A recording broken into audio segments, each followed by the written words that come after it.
loyalty, integrity, networking, glory, house of healing.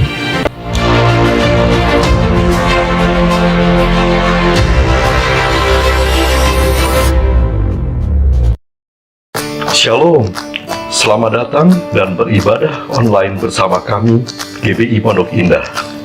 Karena kita di sini untuk beribadah, sebelum mulai, mari kita lihat tata ibadah online-nya. Terima kasih. Tuhan Yesus berkati.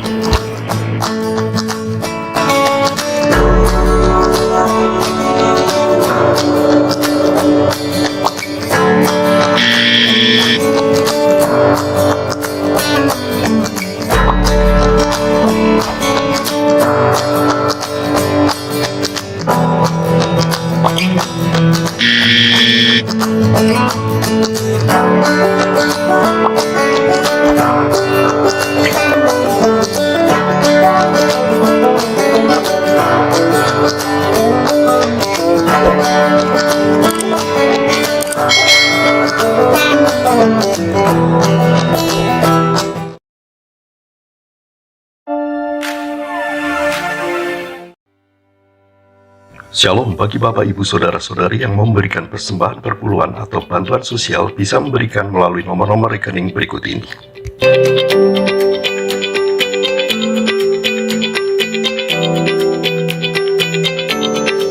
Atau bisa juga dengan memindai QR Code berikut ini.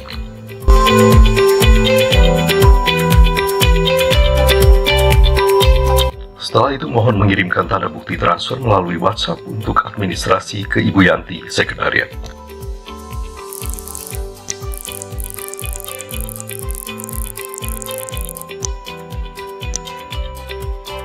Terima kasih, Tuhan Yesus memberkati.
Apa yang dimaksud dengan Pentakosta ketiga?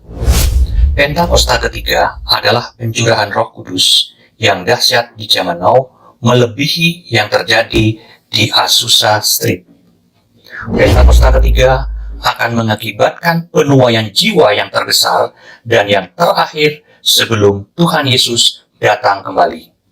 Pentakosta ketiga akan membangkitkan generasi Yeremia, yaitu anak-anak muda yang dipenuhi Roh Kudus, cinta mati-matian kepada Tuhan Yesus, tidak kompromi terhadap dosa, dan akan bergerak untuk memenangkan jiwa. Pentakosta ketiga lahir di Indonesia dan bergerak ke bangsa-bangsa. Gerakan ini dari timur ke barat dan akan kembali ke Yerusalem.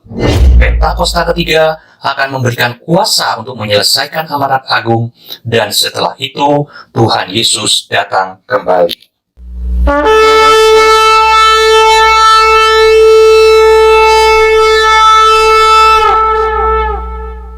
Mazmur 91. Dalam lindungan Allah.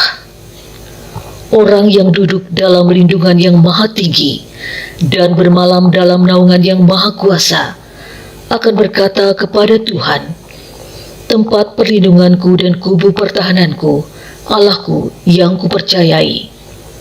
Sungguh, dialah yang akan melepaskan engkau dari jerat penangkap burung, dari penyakit sampar yang busuk. Dengan kepaknya ia akan menudungi engkau, di bawah sayapnya engkau akan berlindung. Kesetiaannya ialah perisai dan pagar tembok. Engkau tak usah takut terhadap kedahsyatan malam, terhadap panah yang terbang di waktu siang, terhadap penyakit sampar yang berjalan di dalam gelap, terhadap penyakit menular yang mengamuk di waktu petang. Walau 1.000 orang rebah di sisimu dan 10.000 di sebelah kananmu, tetapi itu tidak akan menimpamu. Engkau hanya menontonnya dengan matamu sendiri dan melihat pembalasan terhadap orang-orang fasik. Sebab Tuhan ialah tempat perlindunganmu, yang Maha Tinggi telah kau buat tempat perteduhanmu. Malapetaka tidak akan menimpa kamu, dan tulah tidak akan mendekat kepada kemahmu. Sebab malaikat-malaikatnya akan diperintahkannya kepadamu untuk menjaga engkau di segala jalanmu. Mereka akan menatang engkau di atas tangannya, supaya kakimu jangan terantuk kepada batu. Singa dan ular tedung akan kau langkahi, engkau akan menginjak anak singa dan ular naga. Sungguh, hatinya melekat kepadaku, maka aku akan meluputkannya, aku akan membentenginya, sebab ia mengenal namaku. Bila ia berseru kepadaku, aku akan menjawab, aku akan menyertai dia dalam kesesakan, aku akan meluputkannya dan memuliakannya. Dengan panjang umur akan kukenyangkan dia, dan akan kuperlihatkan kepadanya keselamatan daripadaku.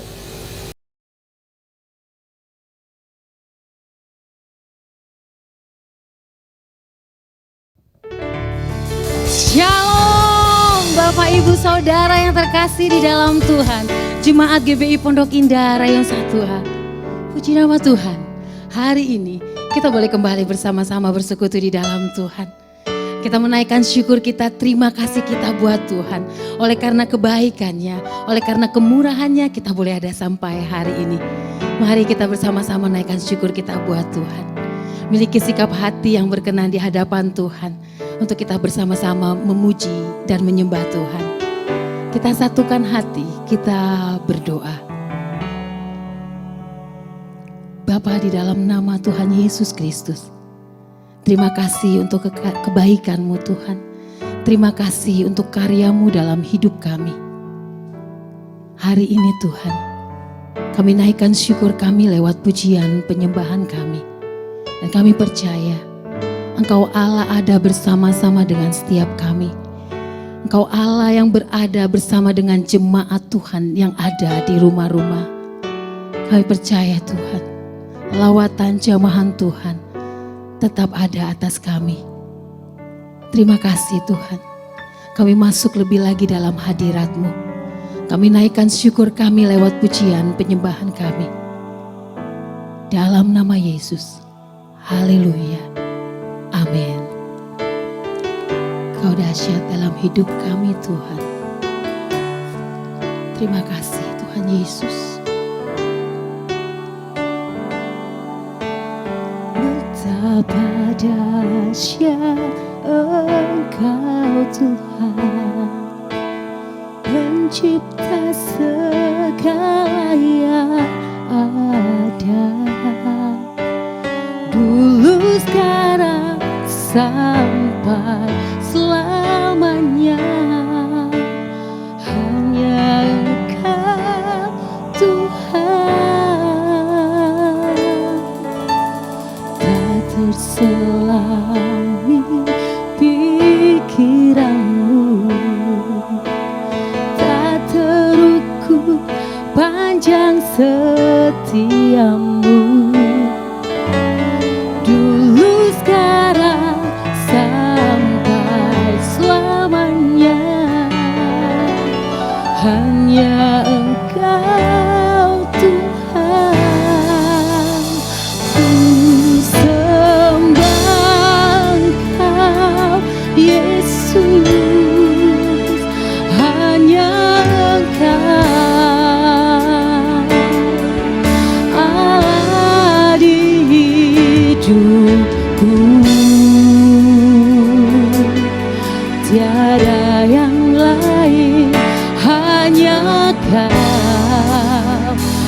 hanya Engkau Tuhan selamanya. Kau tetap Allah walau dunia semua bergoncang, tak tergoyahkan. Kau tetap Allah.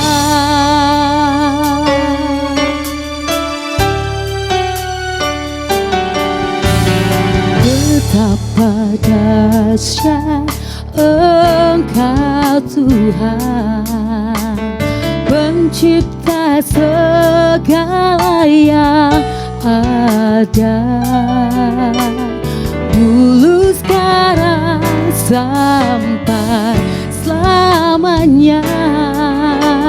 Hanya Engkau Tuhan, tak terselami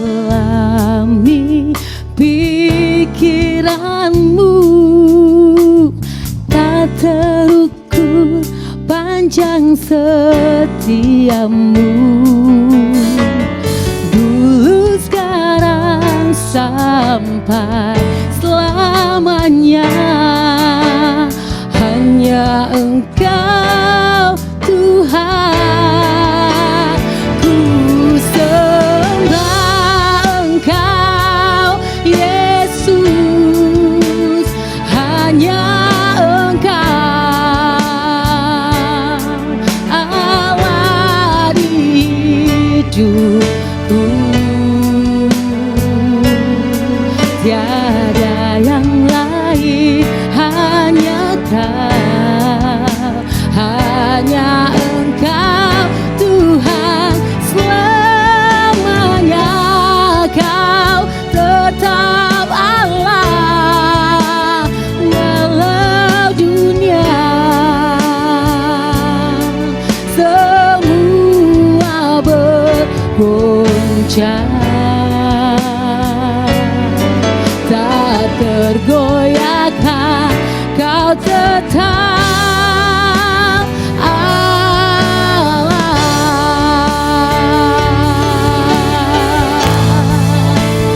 Ku sembah Engkau Yesus, hanya Engkau Allah di hidupku, tiada yang lain, hanya Kau, hanya Engkau Tuhan selamanya.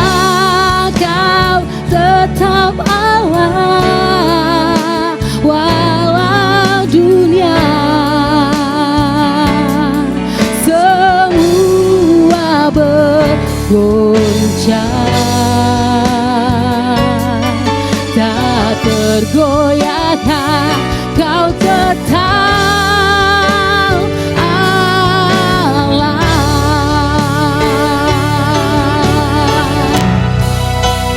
Ku sembah Engkau Yesus, hanya Engkau Allah di hidupku,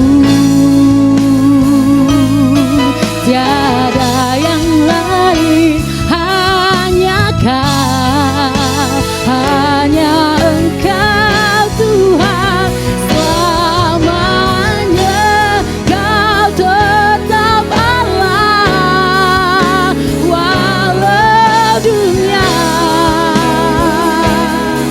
semua bergoncang, tak tergoyahkan. Kau tetap Allah. Mari sembah Tuhan. Uralabaya syaralabaya ralabaya ralabu, uralabaya syikiaralabaya ralabaya ralabaya ralabu. Terima kasih Tuhan.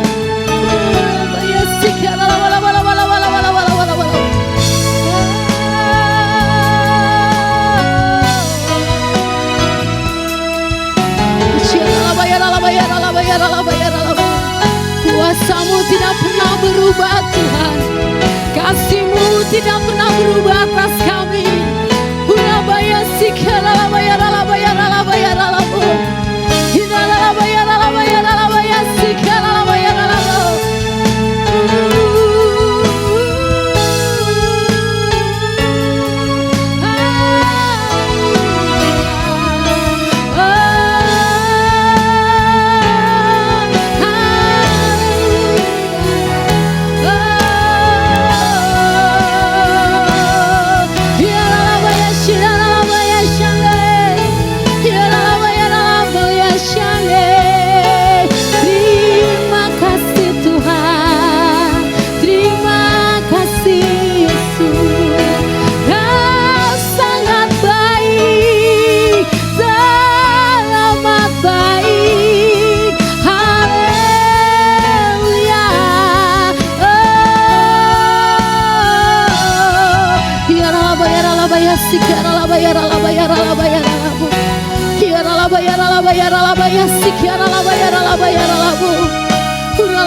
Bahwa hidup kami terus menyembah-Mu Yesus.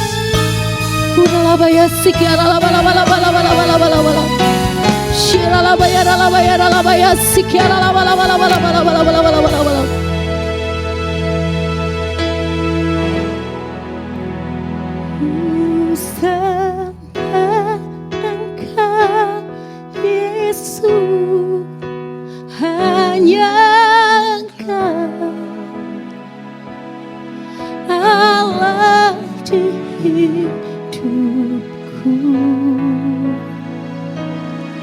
tiada yang lain, hanya Kau, hanya Engkau Tuhan, selamanya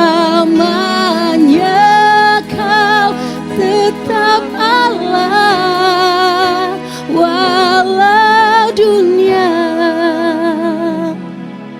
semua bergoncang, tak tergoyahkan Kau tetap Allah. Yesus memegangku dengan tangan kananmu. Yesus memberiku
Beri kemuliaan buat Tuhan Yesus. Sorakan haleluya. Haleluya. Engkau Allah yang terus berdaulat atas hidup kami. Engkau Allah yang memberikan kami kemenangan demi kemenangan. Dan kami mau bersorak-sorak lebih lagi buat Engkau Yesus. Terpuji-pujilah namamu Yesus yang siap lebih lagi memuji Tuhan. Katakan amin. Haleluya.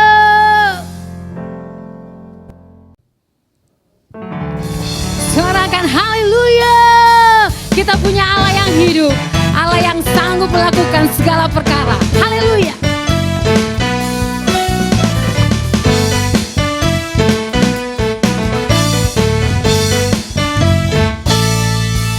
Yang tak pernah dilihat mata, yang tak pernah didengar telinga,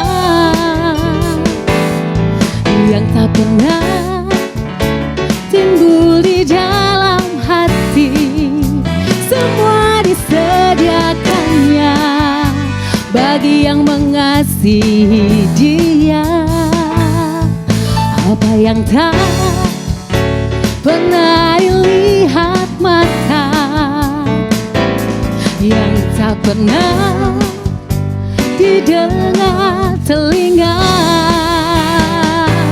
yang tak pernah timbul di dalam hati, semua disediakannya bagi yang mengasihi Dia. Alasanku melakukan segala perkara, dulu, sekarang, dan selamanya. Kuasanya tidak berubah. Alasanku melakukan segala perkara, dulu, sekarang, dan selamanya. Kuasanya tak berubah. Haleluya. Beri kemuliaan buat Tuhan Yesus. Dia Allah yang sanggup melakukan segala perkara. Haleluya. Apa yang tak pernah dilihat mata, yang tak pernah didengar telinga, yang tak pernah timbul di dalam hati, semua disediakannya bagi yang mengasihi Dia. Alasanku melakukan segala perkara, dulu, sekarang, dan selamanya. Kuasanya tidak berubah. Alasanku melakukan segala perkara, dulu, sekarang, dan selamanya. Kuasanya tak berubah. Alasanku melakukan segala perkara, dulu, sekarang, dan selamanya. Kuasanya tidak berubah. Alasanku melakukan segala perkara, dulu, sekarang, dan selamanya. Kuasanya tak berubah. Dulu, sekarang, dan selamanya. Dulu, sekarang, dan selamanya. Dulu, sekarang, dan selamanya. Kuasanya tak berubah. Haleluya. Kuasamu tetap sama atas kami Tuhan. Haleluya. Amin.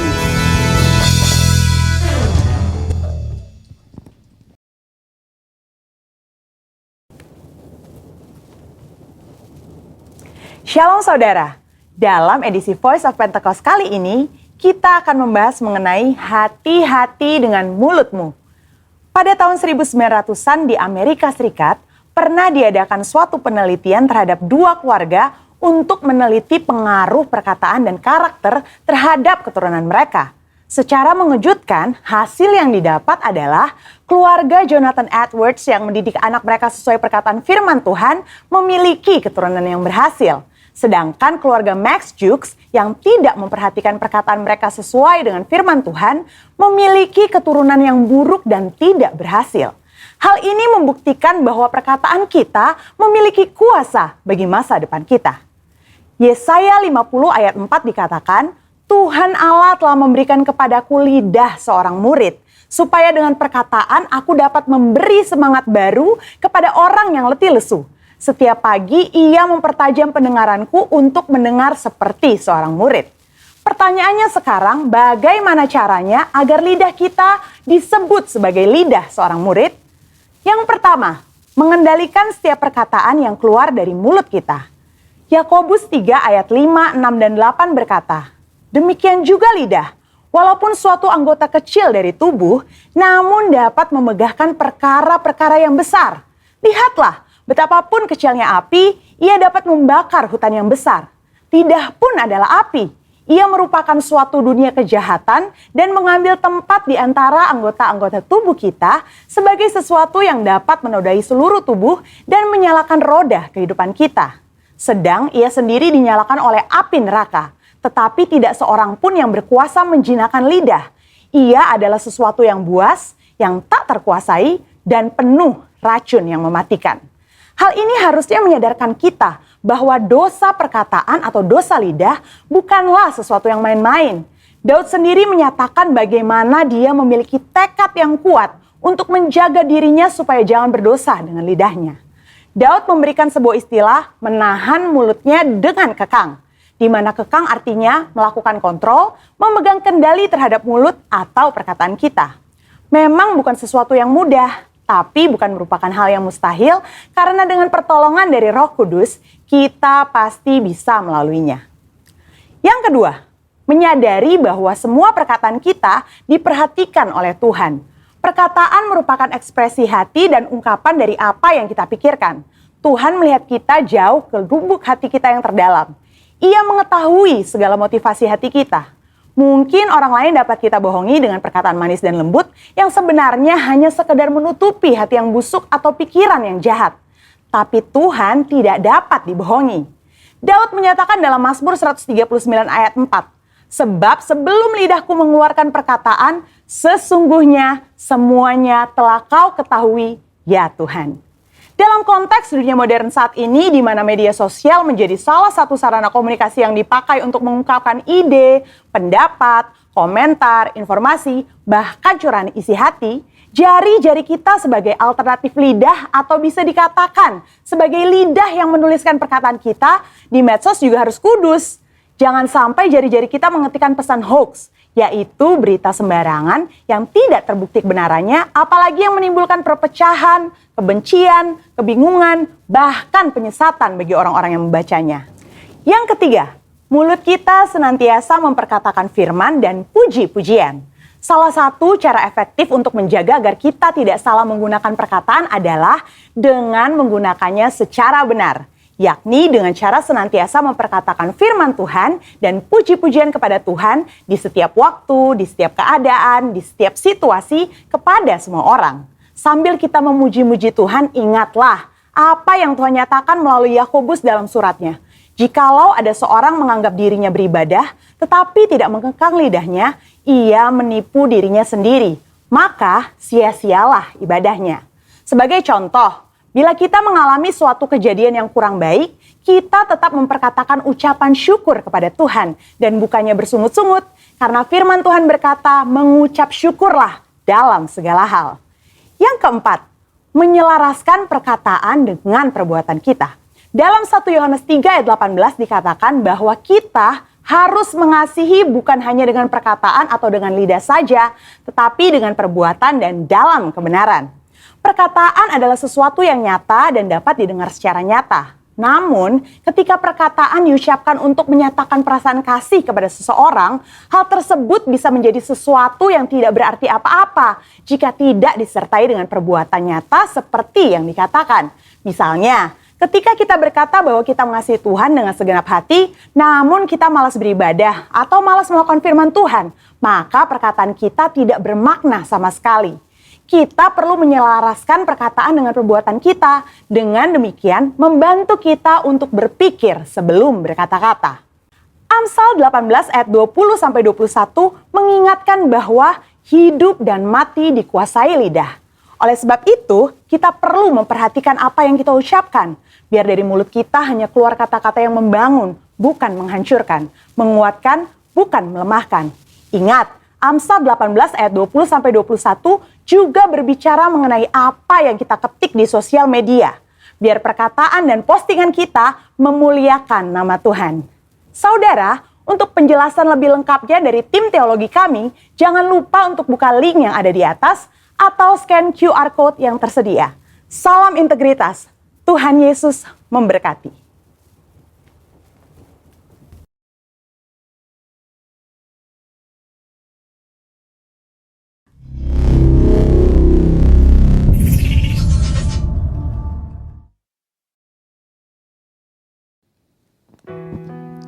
Terima kasih Tuhan.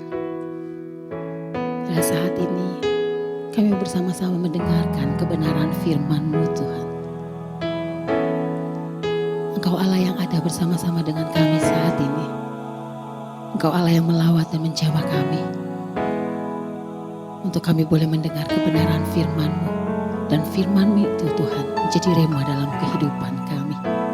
Terima kasih Tuhan. Biar hidup kami boleh menggenapi kebenaran firman-Mu.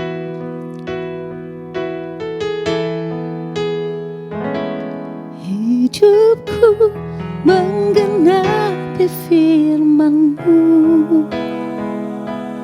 tanda mujizat sertai tiap langkahku. Kau bersamaku di dalamku, jadi bukti kebesaran-Mu.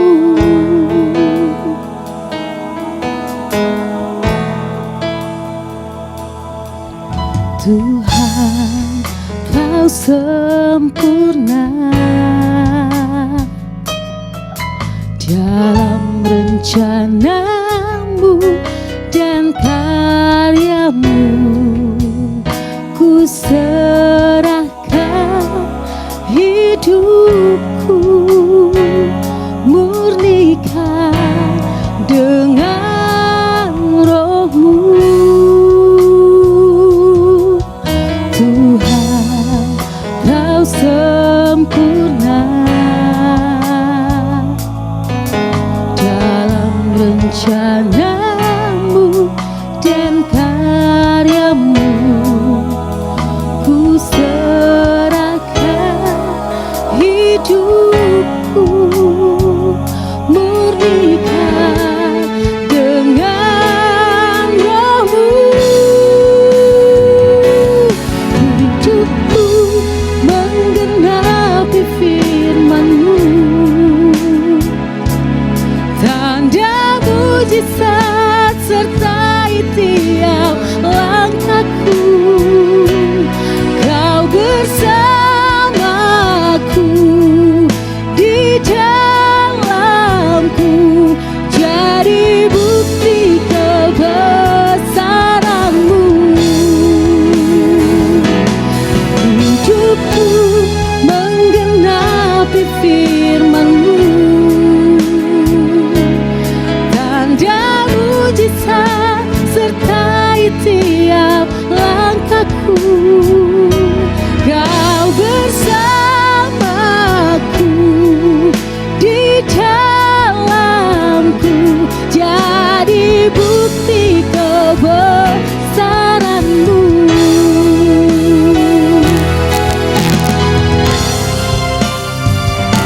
Hidupku menggenapi firman-Mu,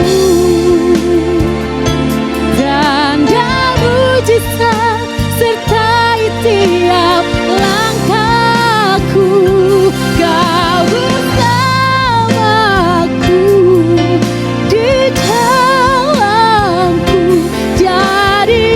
bukti kebesaran-Mu.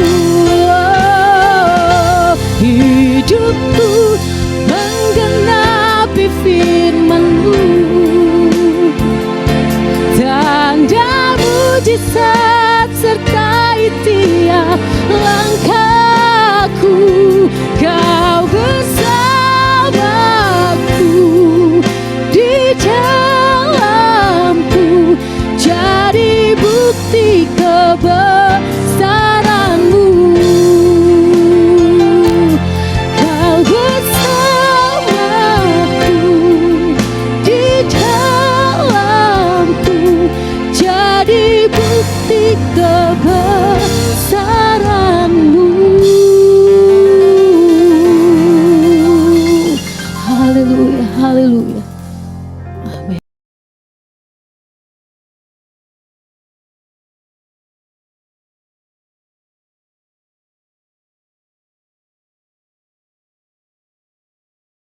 Shalom, selamat hari Minggu. Saya bersyukur kepada Tuhan dan saya bersuka cita kalau bisa bersama-sama beribadah secara online. Saya bersyukur karena saya bisa melayani GBI Pondok Indah, dan terima kasih saya ucapkan kepada Pak James dan Ibu Welly yang memberikan kesempatan kepada saya untuk melayani hari ini. Walaupun kita beribadah secara online, saya percaya Tuhan hadir di tengah-tengah kita, dimanapun kita berada. Oleh sebab itu, saya mengajak Bapak Ibu Saudara untuk membaca firman Tuhan dari Ibrani 12 ayat 1 dan 2. Mari kita membaca bersama-sama. Karena kita mempunyai banyak saksi, bagaikan awan yang mengelilingi kita, marilah kita menanggalkan semua beban dan dosa yang begitu merintangi kita, dan berlomba dengan tekun dalam perlombaan yang diwajibkan bagi kita.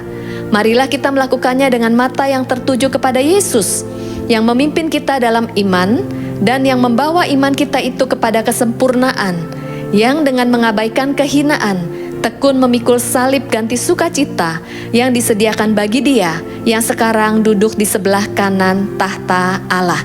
Amin.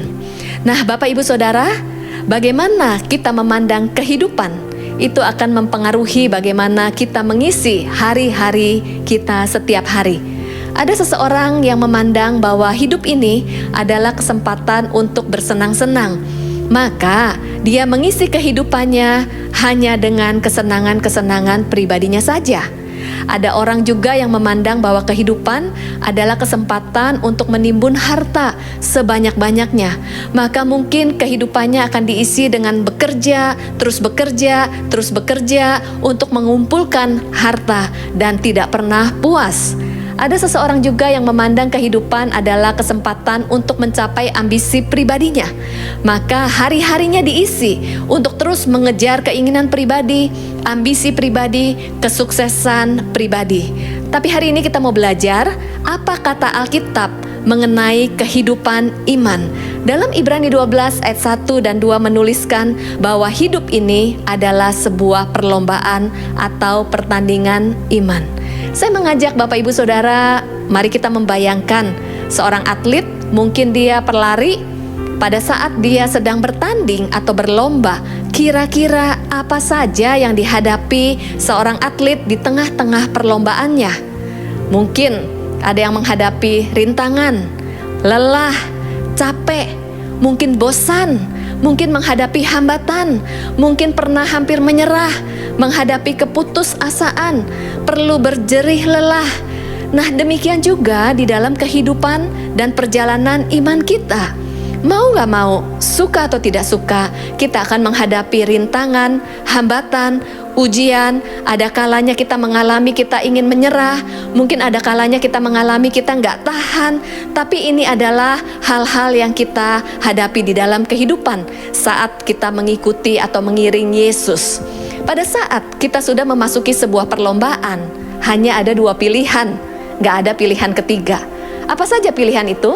Yang pertama, kita sudah memulai, lalu pada saat menghadapi tantangan, kita berhenti atau stop di tengah jalan, atau kita melarikan diri. Pilihan yang kedua, kita sudah memulai, kemudian pada saat kita menjalani pertandingan, kita menghadapi tantangan, rintangan, tapi kita mau menerobosnya sampai mencapai garis akhir. Itu adalah pilihan yang kedua. Saya percaya Bapak Ibu Saudara, pada hari ini kita semua menginginkan bahwa kita akan mencapai garis akhir, finishing well dalam setiap kehidupan perjalanan iman kita. Nah, gimana caranya? Kalau kita menghadapi tantangan, rintangan, bagaimana kita bisa menerobos tantangan tersebut dan mengalami hidup yang berkemenangan? Untuk kita bisa menerobos tantangan-tantangan yang kita hadapi, kita perlu membedakan tantangan apa saja yang ada di sekeliling kita, tantangan apa saja yang kita hadapi di dalam hidup ini. Ada dua jenis tantangan atau hambatan. Yang pertama adalah hambatan nyata, yang kedua adalah hambatan palsu. Hambatan nyata dan hambatan palsu. Apakah itu hambatan nyata? Hambatan nyata adalah hambatan atau rintangan yang bisa membuat kita menjadi sulit untuk bergerak maju. Hambatan nyata itu adalah kejadian-kejadian eksternal yang datang tanpa diduga. Hambatan nyata adalah kejadian-kejadian di luar kontrol kita. Tidak ada satu orang pun yang menginginkan hambatan nyata terjadi di dalam kehidupannya. Apa saja contohnya? Misalnya, sakit penyakit yang datang tidak terduga. Hal itu merupakan hambatan nyata. Mungkin membuat kita jadi sulit untuk bergerak maju. Kemudian, mungkin bencana alam, mungkin musibah, mungkin tidak ada fasilitas. Atau mungkin saat ini kita sedang mengalami sebuah hambatan nyata yang dialami oleh kita semuanya, nggak terduga, yaitu situasi pandemi COVID-19 ini yang membuat kita mungkin mengalami beberapa kehilangan, membuat kita terhambat. Nah, untuk hambatan nyata, kita mungkin tidak bisa mengubahnya. Mungkin situasinya belum berubah, tetapi untuk menghadapi hambatan nyata, ada dua hal yang bisa kita lakukan. Yang pertama adalah kita membutuhkan Tuhan, minta kekuatan dari Tuhan agar kita bisa melewatinya. Tentu ini bukanlah hal yang mudah, tetapi Tuhan berjanji di dalam Mazmur 23, Tuhan menuliskan, walaupun kita melewati lembah kekelaman, walaupun kita mengalami kesulitan hidup, Tuhan berjanji bahwa kita tidak pernah sendiri. Ada Tuhan yang akan selalu menyertai kita dan memberikan kekuatan untuk kita menghadapi setiap lembah di dalam kehidupan kita. Oleh sebab itu, jangan pernah menyerah. Kalaupun hambatan nyata itu memperlambat diri kita, mungkin kita nggak bisa berlari, tapi kita bisa berjalan. Kalaupun kita sulit berjalan, merangkak juga nggak apa-apa, tetapi jangan berhenti di tengah jalan. Yang kedua, bagaimanakah cara kita menghadapi hambatan nyata? Yaitu berespon dengan tepat. Jadilah pribadi yang responsif, bukan reaktif. Apa bedanya responsif dan reaktif? Apabila kita menjadi pribadi yang reaktif, artinya kita mengambil keputusan atau kita melakukan tindakan hanya berdasarkan dorongan emosi, hanya berdasarkan perasaan kita. Mungkin emosi kita sedang negatif, perasaan kita sedang negatif, mungkin kita sedang sedih, kecewa, takut, lalu kita mengambil keputusan didorong oleh hal-hal yang berhubungan dengan emosi kita dan tanpa berpikir panjang, tanpa berdoa. Tetapi seseorang yang responsif adalah walaupun kita menghadapi situasi negatif dalam hidup kita, tapi kita bisa berespon dengan tepat sesuai dengan kebenaran firman Tuhan. Nah, kita tidak bisa menghalangi badai datang dalam hidup kita, tapi bagaimana cara kita meresponi badai, itu yang akan menentukan arah haluan hidup kita, apakah kita akan mencapai garis akhir atau kita berhenti di tengah jalan. Yang kedua adalah hambatan palsu. Apa itu hambatan palsu? Adalah sebuah hambatan yang berasal dari dalam internal diri kita. Di dalam Ibrani 12 ayat 1 dituliskan bahwa marilah kita menanggalkan semua beban dan dosa yang begitu merintangi kita. Hambatan palsu berbicara tentang beban. Dalam Amplified Bible menuliskan beban itu adalah unnecessary weight. Artinya sesuatu beban yang sebenarnya tidak diperlukan di dalam kehidupan kita, tapi bisa menghambat kita untuk berlari. Bayangkan seorang atlet pada saat berlari di dalam sebuah pertandingan, dia membawa beban galon aqua yang isinya penuh dan sangat berat. Apa rasanya? Pasti sangat berat. Nah, itulah yang dinamakan beban atau hambatan internal. J.C. Riley mendefinisikan beban sebagai berikut, yaitu sebuah pengalaman masa lalu yang sangat menyakitkan jiwa. Setiap kita pasti memiliki masa lalu. Ada masa lalu yang positif, ada masa lalu yang negatif. Ada masa lalu yang juga mungkin melukai diri kita atau melukai hati kita. Tidak ada satu orang pun yang tidak pernah mengalami pengalaman yang melukai. Tidak ada satu orang pun yang tidak pernah terluka. Pengalaman itu bisa berupa bagaimana kita dibesarkan, mungkin pola asuh orang tua, mungkin kita dibesarkan dari keluarga yang penuh dengan konflik, perceraian orang tua, mungkin kita diabaikan, kita direndahkan, kita dikritik, kita mengalami kekerasan, kemudian kita pernah dibully oleh orang lain, di-abuse, kemudian kita pernah mengalami trauma, ataupun kenyataan-kenyataan yang menyakitkan buat setiap kita.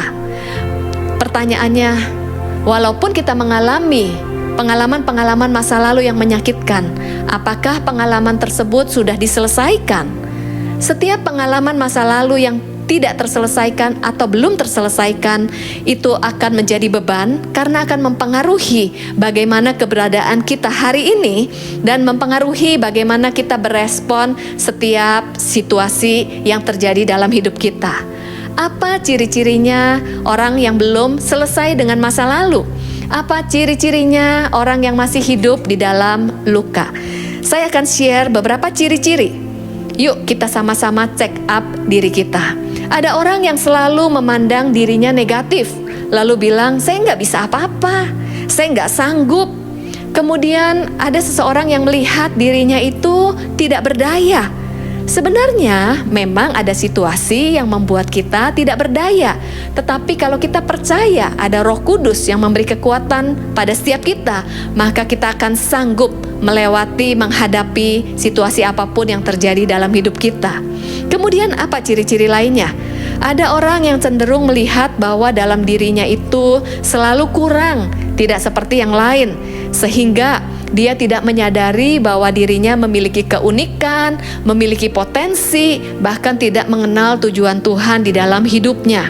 Seseorang yang tidak sadar bahwa dirinya memiliki keunikan, maka dia suka membandingkan dirinya dengan orang lain.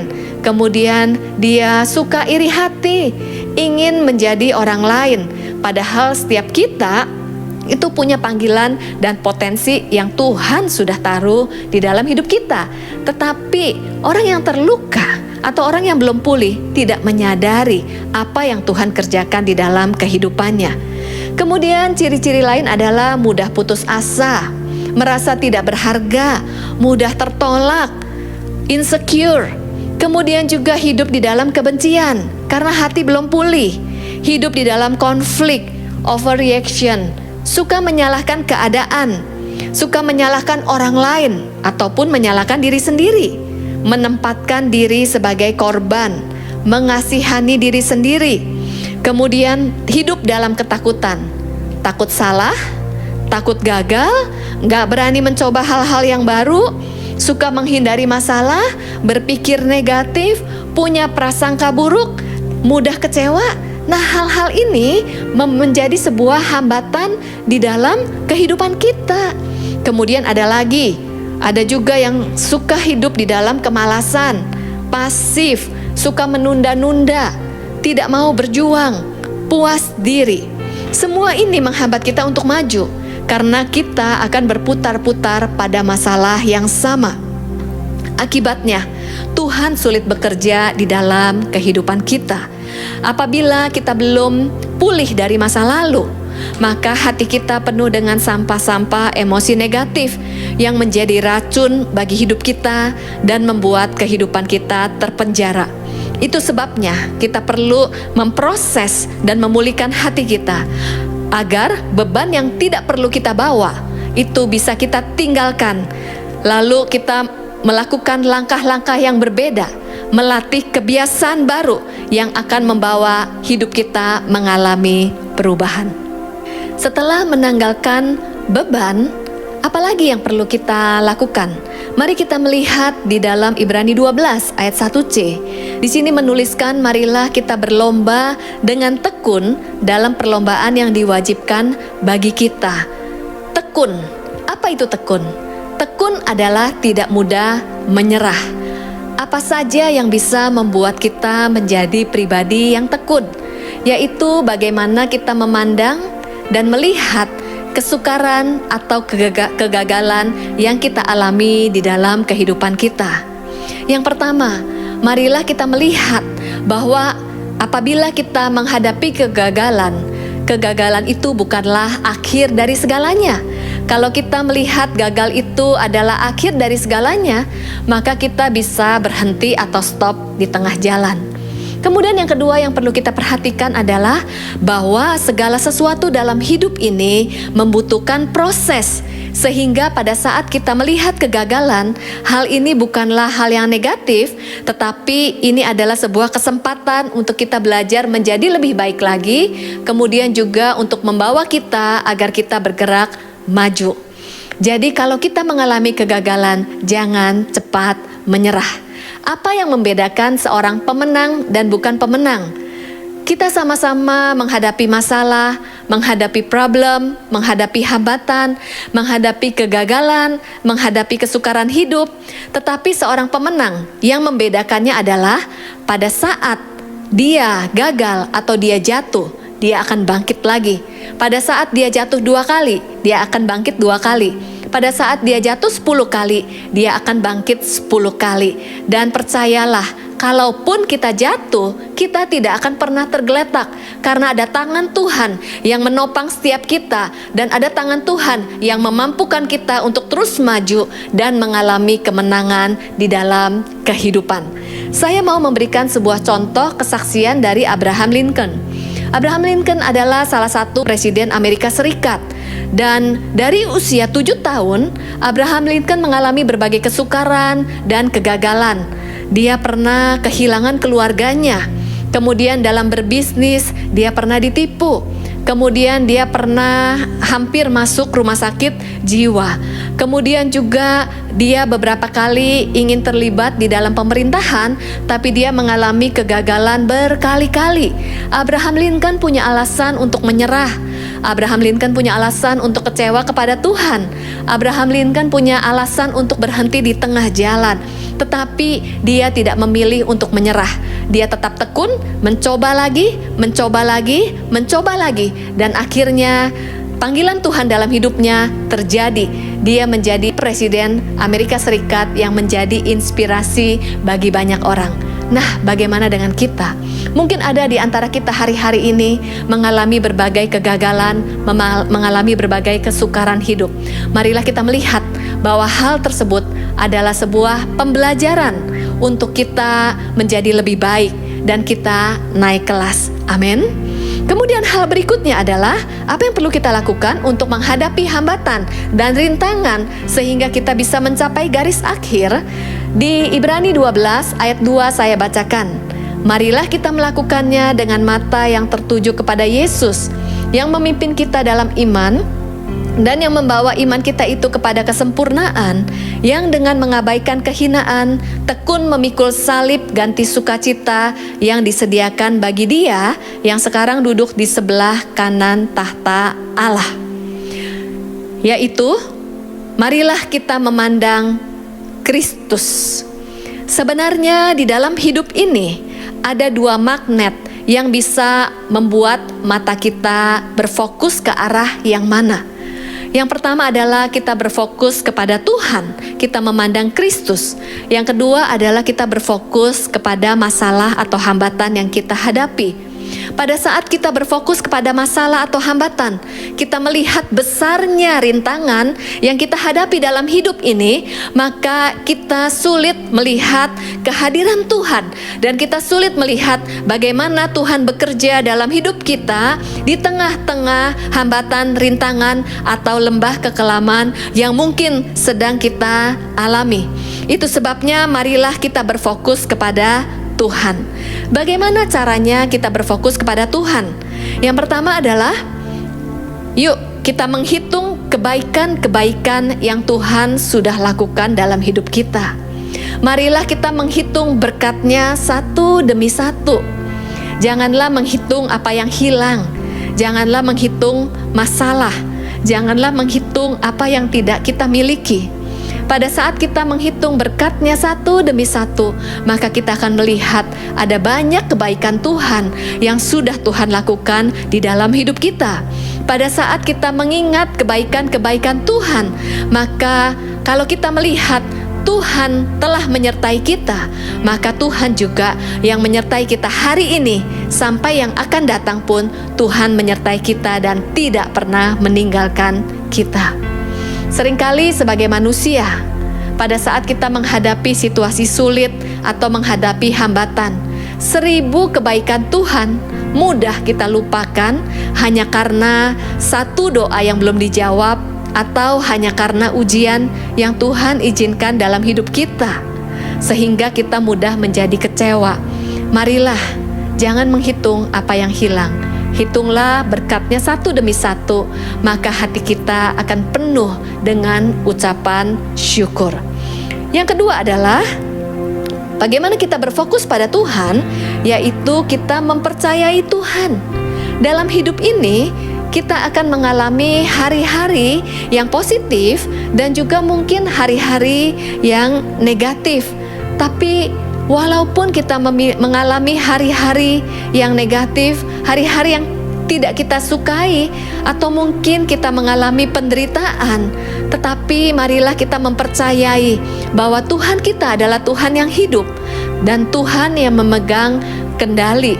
Ibaratnya seperti kita berada di dalam sebuah pesawat, kemudian ada pilot yang mengendalikan pesawat tersebut untuk mencapai tujuannya.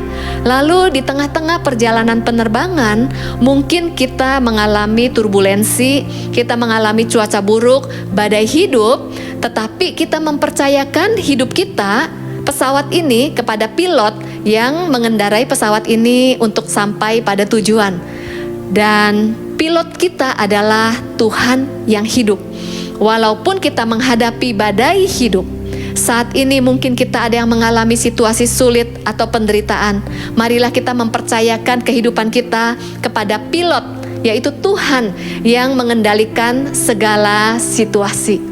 Walaupun situasi tidak seperti yang kita harapkan, bukankah iman itu adalah percaya walaupun tidak melihat? Seringkali seseorang mengukur iman itu diukur dari saat berdoa, lalu doanya dijawab sesuai dengan keinginannya, maka itu adalah ukuran iman. Satu hari saya pernah berdoa untuk orang tua saya yang sakit. Lalu saya berdoa untuk minta kesembuhan. Lalu ternyata kondisi orang tua saya semakin hari semakin memburuk. Dan satu hari sepupu saya, seorang hamba Tuhan, menelepon saya dan dia bilang seperti ini. Seseorang yang beriman adalah walaupun apa yang dihadapinya tidak sesuai dengan harapannya, walaupun apa yang didoakannya belum tentu jawabannya sesuai dengan keinginan kita, tetapi kita tetap mempercayai bahwa Tuhan yang kita sembah adalah Tuhan yang baik. Itu adalah iman kita kepada Tuhan. Mungkin Tuhan menjawab doa kita bukan mengangkat situasi sulit, bukan menghapus setiap rintangan yang kita hadapi, tetapi salah satu cara Tuhan menjawab doa kita adalah menambah kekuatan kepada otot rohani kita agar kita sanggup menghadapi setiap masalah yang kita alami dalam hidup ini. Percayalah, Roma 8 ayat 28. Ada kehendak Tuhan yang mungkin kita tidak mengerti.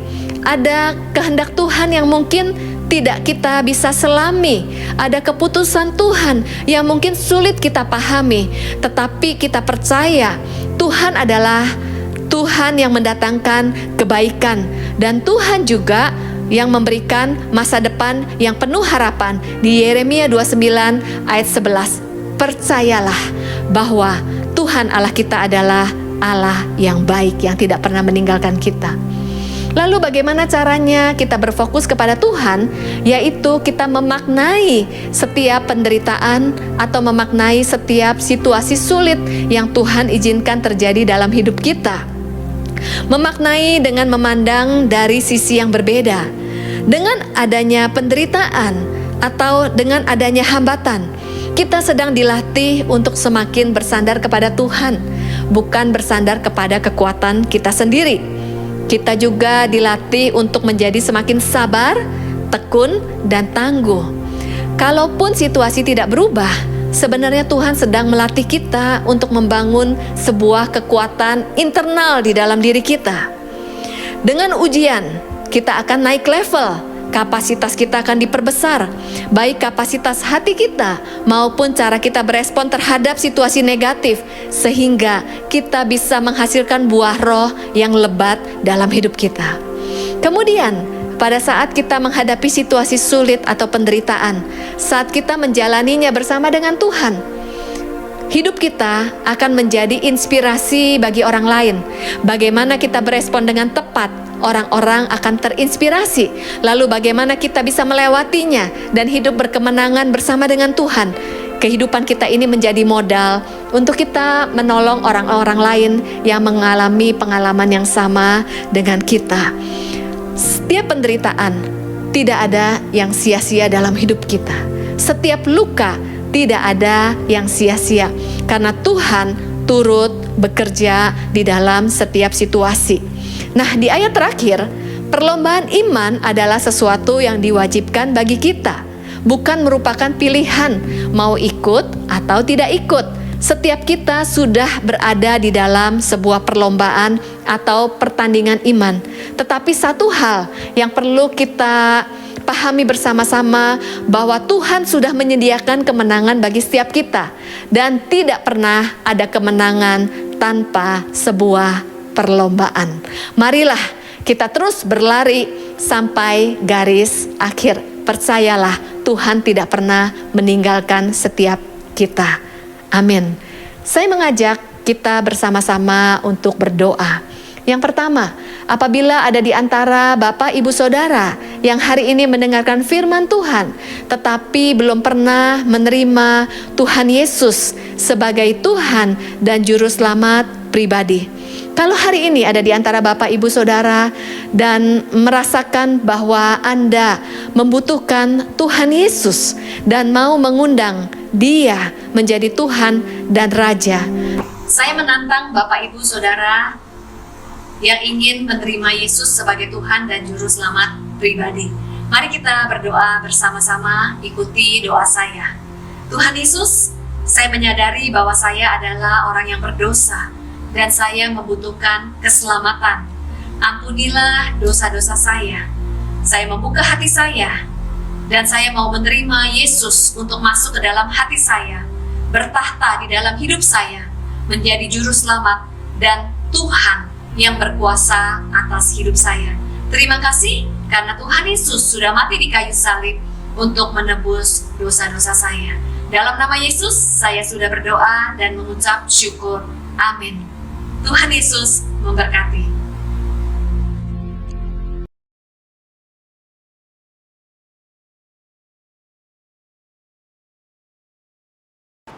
Mari kita satukan hati untuk berdoa syafaat. Bapa di surga, puji syukur terima kasih Tuhan untuk berkat dan kebaikan-Mu atas setiap kami umat-umat Tuhan. Kami masih boleh dapat mengikuti ibadah minggu lewat siaran online di rumah kami masing-masing. Terima kasih Tuhan untuk kebenaran firman-Mu yang boleh disampaikan pada hari ini Tuhan. Biarlah setiap firman yang kami dengar boleh menjadi kekuatan dan penghiburan bagi kami ya Bapa di dalam kami menjalani kehidupan kami masing-masing. Tuhan, kami juga mau berdoa untuk hamba Tuhan yang menyampaikan kebenaran firman pada hari ini, Ibu Pendeta Iliana ya Bapa. Biar kiranya Tuhan memberkati Ibu Iliana di dalam pelayanannya maupun pekerjaannya Tuhan buat berhasil. Berkati juga keluarganya Tuhan, tutup bungkus dengan kuasa darah Kristus. Kami juga berdoa Tuhan untuk Bapak James Selo Pranoto yang sebagai gembala cabang kami sekaligus Karayon 1A Tuhan. Berkati Pak James dalam pengembalaannya ya Tuhan. Biar kiranya hikmat marifat Tuhan tambah-tambahkan atas Pak James. Tuhan perluas daerah pelayanannya ya Bapak.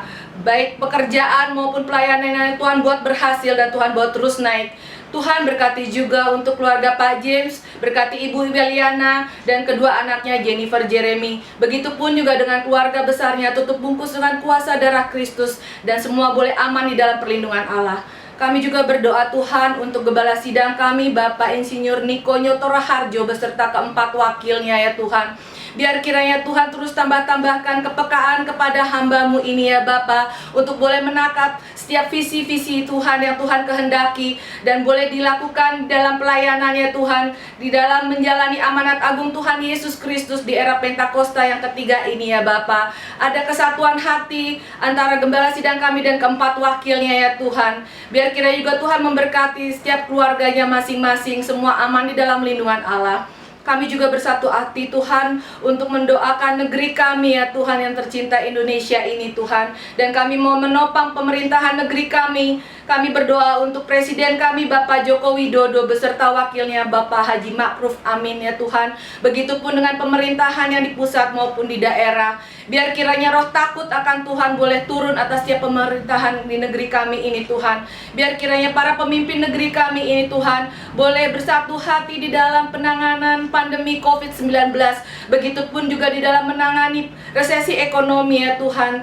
Biar kiranya Tuhan berikan pemulihan dan kesembuhan atas negeri dan bangsa kami ini Tuhan. Sehingga COVID-19 ini boleh berakhir ya Tuhan. Dan ekonomi negara kami boleh kembali dipulihkan. Bapa, kami juga berdoa ya Tuhan. Kami meminta kiranya damai sejahtera sukacita Tuhan boleh melingkupi negeri dan bangsa kami. Dan kami mau hancurkan segala bentuk-bentuk kekerasan, roh-roh terorisme dan radikalisme. Hancur kuasanya di dalam nama Tuhan Yesus Kristus. Sehingga negeri kami boleh ada kedamaian ya Tuhan.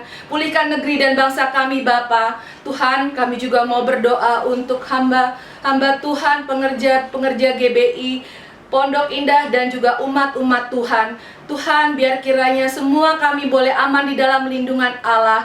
Dan kami boleh terus mendekat dengan Engkau Tuhan, mencari wajah-Mu lebih lagi ya Bapa. Kami boleh terus berseru-seru hanya kepadamu Tuhan di dalam setiap doa kami ya Bapa. Yang sakit Tuhan sembuhkan di dalam nama Tuhan Yesus Kristus. Yang berbeban berat Tuhan berikan pengharapan dan kelegaan. Setiap doa-doa kami boleh kami dapatkan jawaban doa kami hanya di dalam nama Tuhan Yesus Kristus. Terima kasih Bapa. Terima kasih Tuhan Yesus, terima kasih Roh Kudus. Hanya di dalam nama Tuhan Yesus Kristus kami telah berdoa dan mengucap syukur. Amin.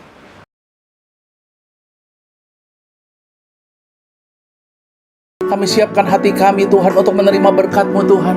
Mari kita angkat kedua tangan kita kudus di hadapan Tuhan. Kekasih-kekasih Tuhan, terimalah berkat damai sejahtera dan sukacita yang daripada Bapa Surgawi. Kasih karunia Allah yang berlimpah-limpah dalam anak yang tunggal Tuhan Yesus Kristus. Dengan persekutuan yang manis dengan Roh Kudus menyertai setiap kekasih-kasih Tuhan di tempat ini. Sampai kami semua dijemput bersama-sama di awan-awan permai. Bahkan sampai kekal selama-lamanya. Dan kita semua yang percaya dan penuh pengharapan, kita katakan bersama-sama, amin. Selamat hari Minggu. Tuhan Yesus memberkati kita semua. Haleluya. Amin.